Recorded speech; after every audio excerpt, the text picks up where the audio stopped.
चलो नेक्स्ट तुम्हारा methods of accounting for common control business combination, यहाँ से शुरू हो रहा है ना।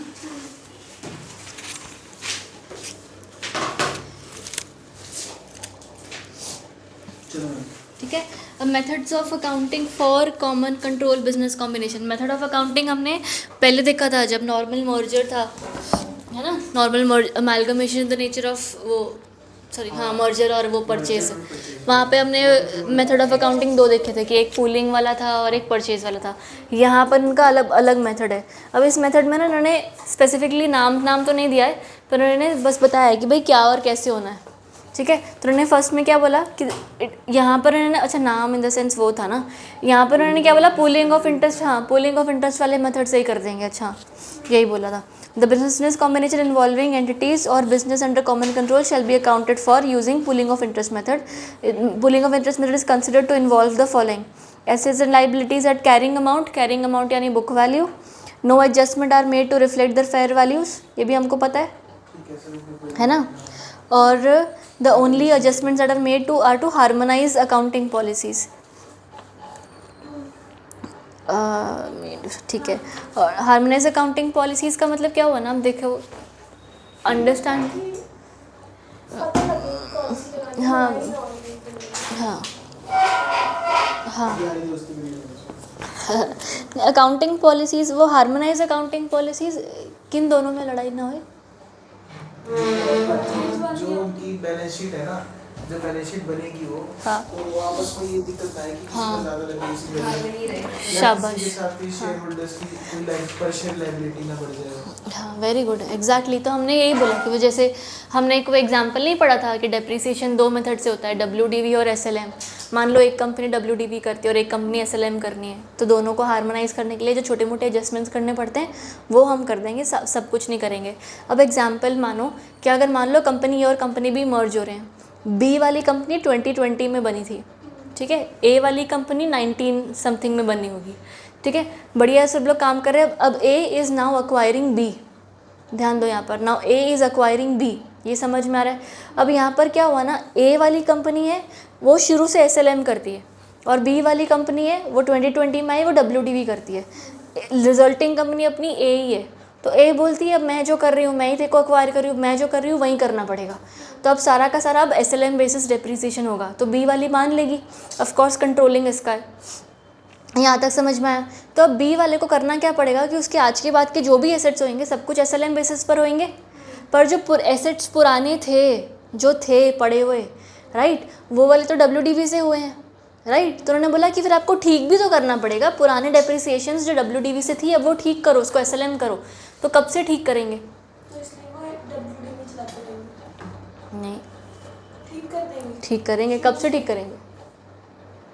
1 साल पहले शुरू से, जब से वो बनी थी। कब बनी थी? 20 में बनी थी ना, तो 20 से सारा ठीक करना पड़ेगा उनको। ठीक है, from the incorporation date of the first company. आया, समझ आया, क्लैरिटी है? तो वही लिखा हुआ है, the financial information in the financial statements in respect of prior periods should be restated as if business combinations had occurred from the beginning of the earliest period presented in the financial statements irrespective of the actual date of the combination. बड़ा उल्टा पुल्टा लिखा है यहाँ पर, जो मैं लिखवा रही हूँ वो लिखो। In order to harmonize accounting policies, फटाफट चलो चलो। C point, in order to harmonize, हाँ नहीं, बी पॉइंट में बोला है कि हार्मोनाइज करना पड़ेगा, सी पॉइंट में बोला है कैसे करोगे, इनकॉर्पोरेशन डेट से ना। तो मैं सी पॉइंट ही लिखवा रही हूँ, वो स्पेसिफिक साफ सुथरा लिखा जाएगा। In order to harmonize accounting policies, adjustments in order to harmonize accounting policies, adjustments will have to be made in order to harmonize accounting policies. Adjustments will have to be made from the earliest period, will have to be made from the earliest period in which, from the earliest period in which accounting statements were prepared, from the earliest period in which accounting statements were prepared using such accounting policies in which accounting statements were prepared using such accounting policies.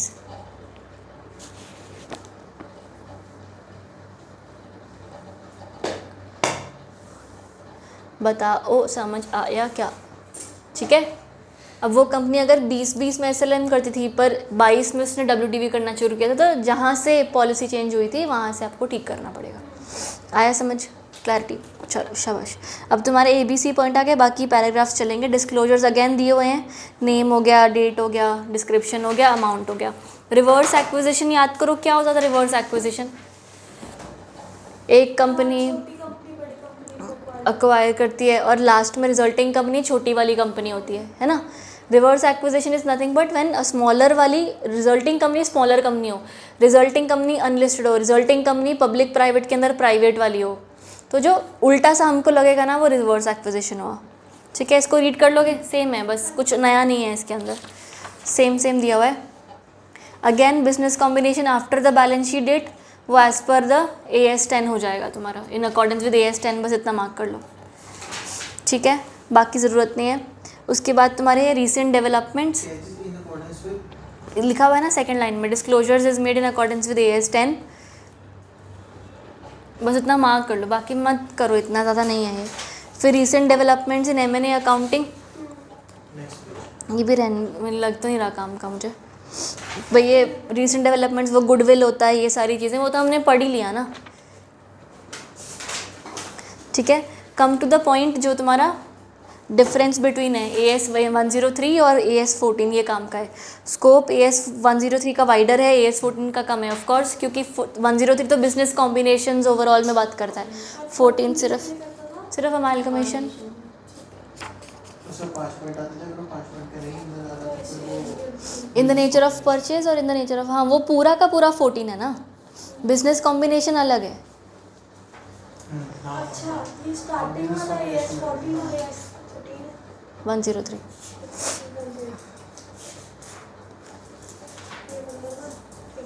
ठीक है, clarity है। फिर method of accounting, ये AS 103 prescribes only acquisition method of every business combination, और AS 14 states 2 methods, pooling वाला और purchase वाला। फिर recognition and measurement, AS 103 recognises acquired identifiable assets, liabilities and non controlling interest at fair value. AS 14 allows choice of book value और fair value. आया समझ आ रहा है ना सब, क्या क्यों बोल रहा है ये?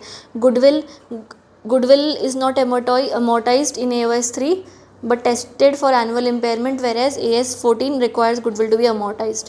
नॉन कंट्रोलिंग यहाँ पर होता है, 14 में ऐसा कुछ नहीं होता है।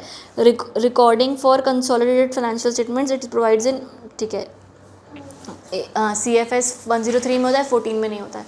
कॉमन कंट्रोल ट्रांजैक्शंस 103 में होते हैं, 14 में नहीं होते हैं। ठीक है, और IND 103 recognises contingent consideration, 14 does not, deals with reverse acquisition, 14 does not. Done है, ठीक है।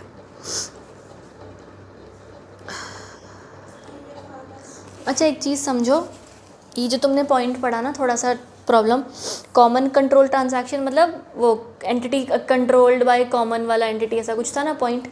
तो उसने क्या बोला कि AOS 3 provides for that, AOS 14 does not, है ना, ऐसा बोला है ना। तो तुम जब चैप्टर के स्टार्टिंग में आओ, स्टार्ट में तुमने एक जगह पर एक वर्ड पढ़े थे एक्सेप्शन वाला, जो तुम्हारा सेकंड चैप्टर था ना, सेकंड पेज था ना चैप्टर का, हाँ याद है, हाँ 3 पॉइंट्स हमने पढ़े थे, है ना, जहाँ पर हमने बोला था business combination AOS 3 does not apply to the following. कौन सा जॉइंट वेंचर, ये group assets that does not constitute a business, और accounting for combination of entities, और बिजनेस अंडर कॉमन कंट्रोल, ये भी तो बिजनेस अंडर कॉमन कंट्रोल ही है ना। पॉइंट समझ में आ रहा है? तो यहाँ पर लिखो कि वैसे नहीं बताता है, but it is discussed in separate attachment to that AS। वो जो AS 103 है ना, उसमें साथ में अंदर नहीं है कुछ, दैट इज़ ट्रू, दोनों सही हैं। AS 14 वाले मेथड्स ही तो कर रहे हैं हम इसको, जो कॉमन कंट्रोल वाली वो है, जो हमने अभी करा वो इससे नहीं करा। हमने वही तो पढ़ा ना बच्चे, जो बिजनेस कॉम्बिनेशन जहाँ से टॉपिक शुरू हो रहा है मैं वहाँ से तुम्हें बार बार यही बात बोल रही हूँ कि ये ध्यान रखो, ये अमालगमेशन नहीं है, ये बिजनेस कॉम्बिनेशन है। और बिजनेस कॉम्बिनेशन 103 के अंदर आता है। अमालगमेशन वाला परचेज और पूलिंग दोनों AS 14 के अंदर आता है। फिर उन्होंने यहाँ पर एप्लीकेबिलिटी बताई थी तुम्हें, जब 14 की बताई थी और 103 की बताई थी। 14 में बोला अमालगमेशन पर एप्लीकेबल है, 103 बिजनेस कॉम्बिनेशन पर एप्लीकेबल है। तो सारे बिजनेस कॉम्बिनेशन पर एप्लीकेबल है, पर बिजनेस कॉम्बिनेशन क्या नहीं होता है उसमें 3 पॉइंट्स बताए। JV बताया, एंटिटी अंडर कॉमन कंट्रोल बताया, और one which is not a business बताया, right. Entity under common control पर AOS क्यों बोल रही हूँ मैं, AS 103 अप्लाई नहीं होता है, दैट इज़ करेक्ट। पर यहाँ पर बोला कि होता है, 14 पर नहीं होता है। 14 पर नहीं होता ये तो हमें पता है, पर 103 पर यहाँ पर बोला है होता है, यहाँ पर बोला नहीं होता है, पीछे बोला नहीं होता है, राइट। तो यहाँ पर है ना, तुम ऐसे लिख लो भले कि नहीं होता है येट, या तो हाउएवर जो तुम्हारे स्टार्टिंग वाले में, however it is discussed in a separate attachment.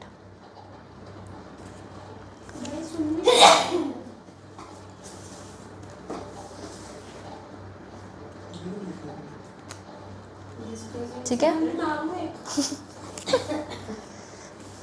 इसलिए तो दे है ना, सेपरेट अटैचमेंट ऑफ दी वो अकाउंटिंग स्टैंडर्ड। अकाउंटिंग स्टैंडर्ड का एक अटैचमेंट है, जैसे नहीं अनेक्स्चर्स होते हैं, अकाउंटिंग स्टैंडर्ड्स का एक अनेक्स्चर है जिसके अंदर इसके बारे में बात की गई है। स्पेसिफिकली उसमें बात नहीं की गई थी, दैट इज़ करेक्ट। ठीक है,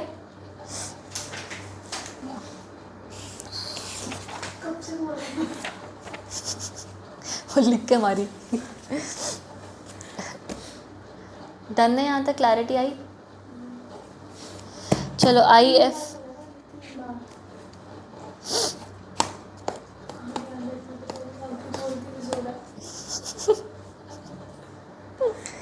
नहीं, आजकल इसका कम ध्यान है।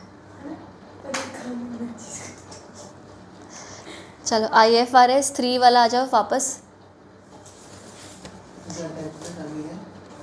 बस इतना ही है।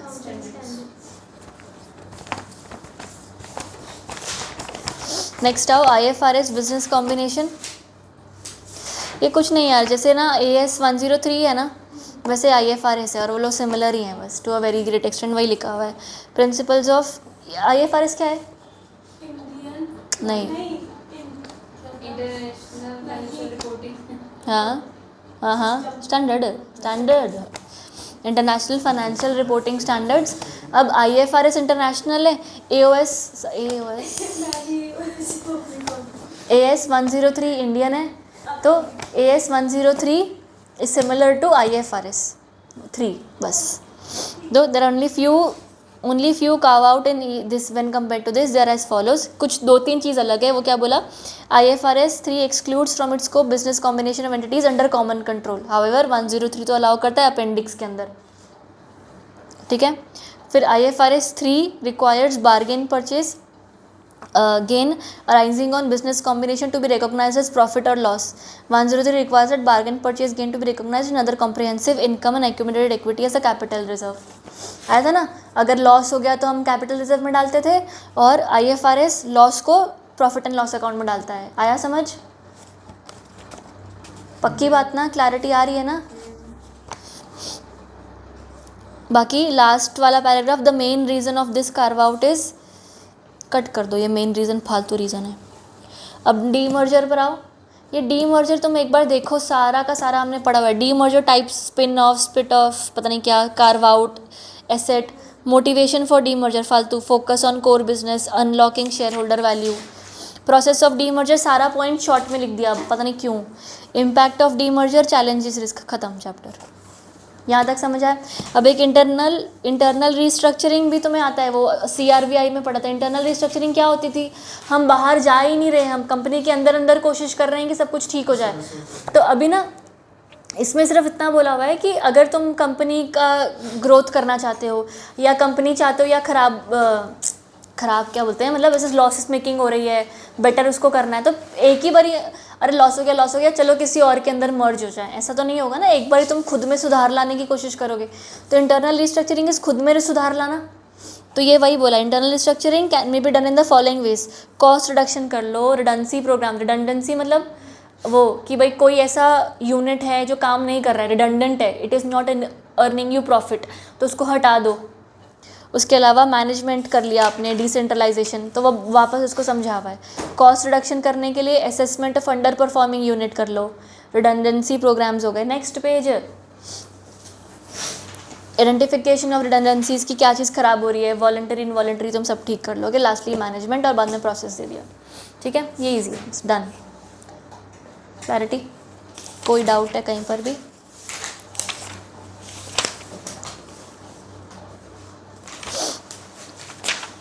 वाहिगुरू।